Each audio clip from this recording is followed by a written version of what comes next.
Morton's neuroma is a painful condition of the sole of the forefoot, usually close to the space between the third and fourth toes.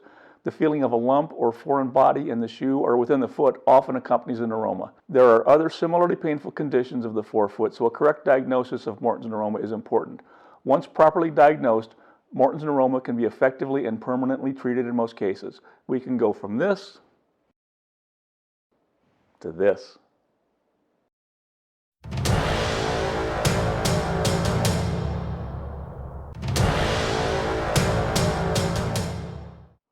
Welcome back. I'm Denny Schreffler, a retired podiatrist, a medical and surgical foot specialist. Foot pain, foot comfort is here to discuss common and occasionally not so common foot problems and complaints in easy to understand concepts and without too much medical jargon. If you're experiencing something that we talk about, I'm here to give you possible solutions to discuss with your medical foot care specialist. If you find something useful here, please subscribe and like, and please let your friends know about our channel. Stay put. We're going to talk about Morton's neuroma. And be sure to stick around to the end for a bit of information about Morton's neuroma that was not very well appreciated 40 years ago and still surprises some people. Thanks for joining us on Foot Pain, Foot Comfort. If you find anything that we say to be useful or particularly interesting, please subscribe and then ring the notification bell. If you have any questions, comments, or ideas for future videos, please let us see them in the comments section. If you hear something with which you have a differing opinion, please let us know in the comments. I'll respond. Okay, let's deal with the word neuroma. Think of anything with neuro as involving a nerve in some way, and anything with oma as some kind of tumor. But don't worry about the mention of the word tumor. This one is as benign as they get. So the neuroma that we're talking about is a nerve that is thickened by abnormal growth, mostly of the connective tissue surrounding the nerve tissue. The growth comes from the body's response to pressure or compression. In this case, compression between two bones. Think pinched nerve. Very much simplified, our nerves carry electrical signals, so let's look at the cross-section of a simple electrical cord. This one's kind of big, but it sure makes the point. Our household electrical cords are not bare metal wires running from the wall to the toaster or TV. They're encased within an insulation material. Our nerves are similar, but the insulation around our nerves is not rubber or plastic, it's living tissue. Just like our skin, where at first we might get blisters and then we'll get thickening in the form of a callus in response to repeated pressure and friction. The tissue surrounding and protecting the nerve responds to pressure by thickening itself. But this thickening of tissue then takes up even more room between the bones that are compressing it, making any outside pressure, the shoe, even more of a problem. This is a painful neuroma. You probably won't see anything different about your foot if you have a neuroma. Your foot won't swell or change color, no redness, no swelling, no increased temperature. But if you have any of these, it's something other than a neuroma and needs to be addressed by a healthcare professional immediately. There are a few things that you might experience. Perhaps only one of them, or as the condition worsens over time, maybe all of them. The problem with the neuroma is out here in the forefoot, in the area of the metatarsal heads. There are 5 metatarsal bones.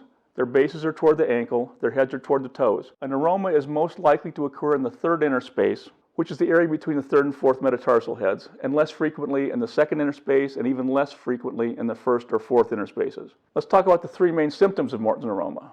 Number 1, the first and fairly mild symptom that some people experience is the feeling that their stockings or sock is slightly bunched up inside their shoe, close to the toes. That same feeling might be interpreted as a smooth pebble or some other object in the shoe. I have a Morton's neuroma, and it sometimes feels to me as if there's a small smooth pebble inside my foot. Number 2, pain. The pain may be a dull ache or it may be sharp.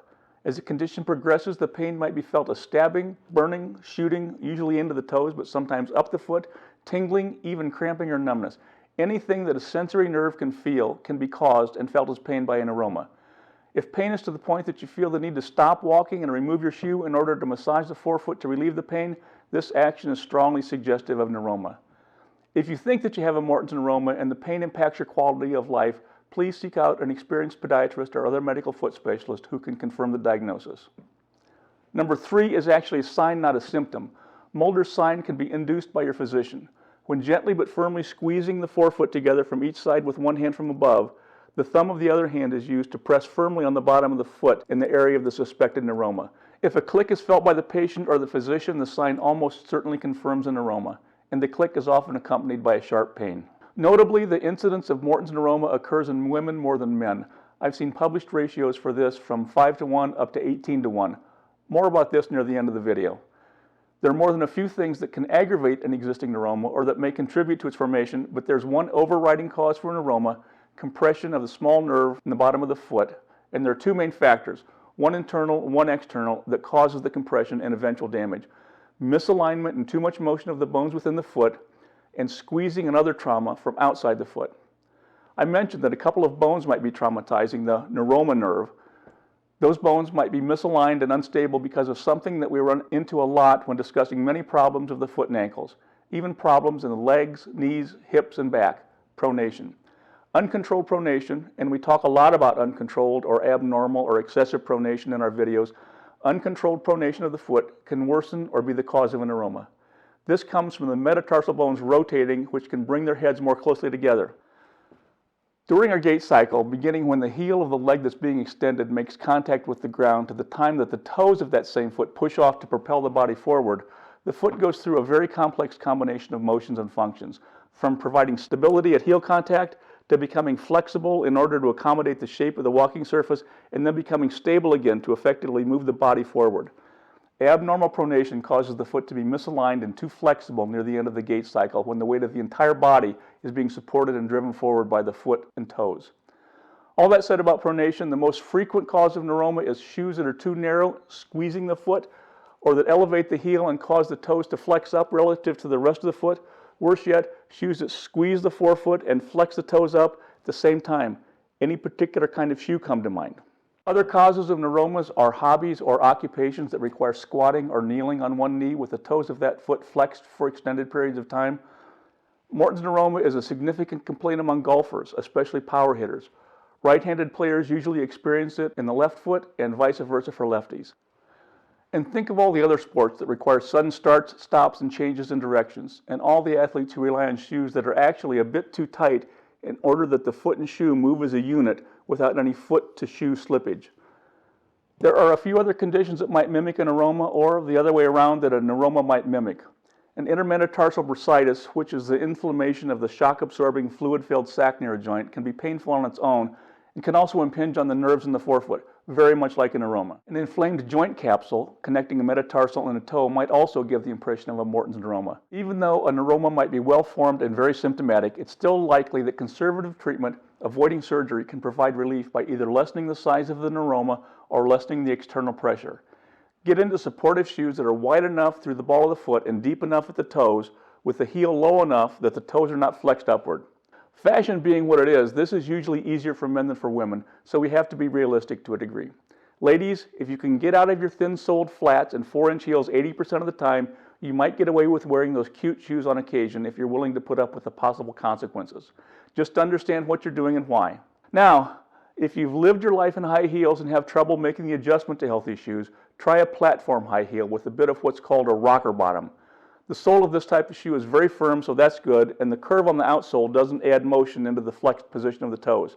Again, this is a compromise, not a solution. In addition to shoes that are wide enough and that don't cause the foot to be deformed, the placement of a specifically shaped pad, usually made of firm felt or rubber, beneath the metatarsal bones just behind the metatarsal heads can slightly lift and separate the met heads while aligning and lessening abnormal motion of the forefoot. Most of the time, the pad will be part of a removable insole or non-prescription orthotic that can be adjusted or replaced as needed. This type of conservative approach is effective about 2/3 of the time. If a change in footwear and the addition of supportive padding are not sufficient, a series of steroid injections, usually a total of 3, one given every other week, brings the success rate even higher. These injections are intended to reduce swelling and relieve pain while giving the new footwear and supportive inserts a chance to work. The next step in conservative treatment of Morton's neuroma might be the injections with denatured alcohol. Now, there are 2 different therapies involving alcohol injections of different concentrations, and I won't get into the specific differences other than to say that one approach is to try to shrink the tumor, the other tries to essentially kill the tumor. Talk to your podiatrist about the possibility of one or the other type of alcohol injection. There are some non-surgical treatments for Morton's neuroma that have come along since my time in practice, so I can't speak about them from personal experience, but according to the medical literature, they can be very effective in the right hands. Ask your podiatrist about cryosurgery, freezing the tumor in place, similar to killing it as with one of the types of alcohol injections, and shockwave therapy. Again, something new since I retired, so check out the possibility with your doc. I've left surgery for last because most foot specialists tend toward conservative treatment before recommending surgery, and the diagnosis of neuroma should be definite and the failure of conservative treatment should be certain before cutting into a foot. A small incision is made immediately above the neuroma, although there are some surgeons, mostly non-podiatrists, who approach neuroma removal by cutting through and putting stitches in the sole of the foot. The standard top of the foot procedure may be done in a properly equipped office under local anesthesia, and the patient can walk in a post-op shoe immediately after the operation. As with other types of surgery, there have been developments in minimally invasive procedures which utilize a smaller incision and which usually heal more quickly. Okay, here's that bit of trivia about Morton's neuroma that I hinted at. When I was practicing on the West Coast and then on the East Coast, I rarely had male patients with a neuroma compared to the number of females with the problem. And those men who had the problem were involved in athletics or in some sort of physically demanding work.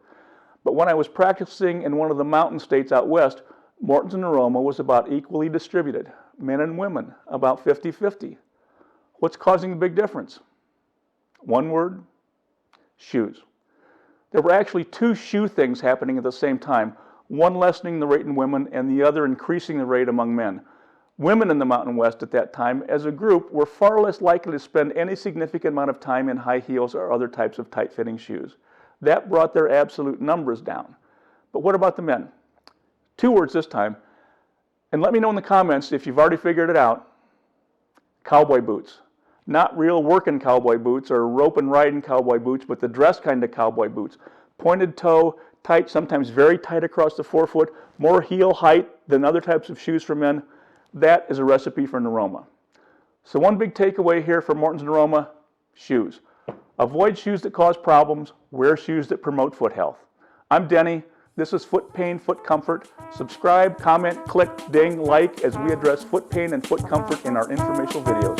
Thanks for viewing.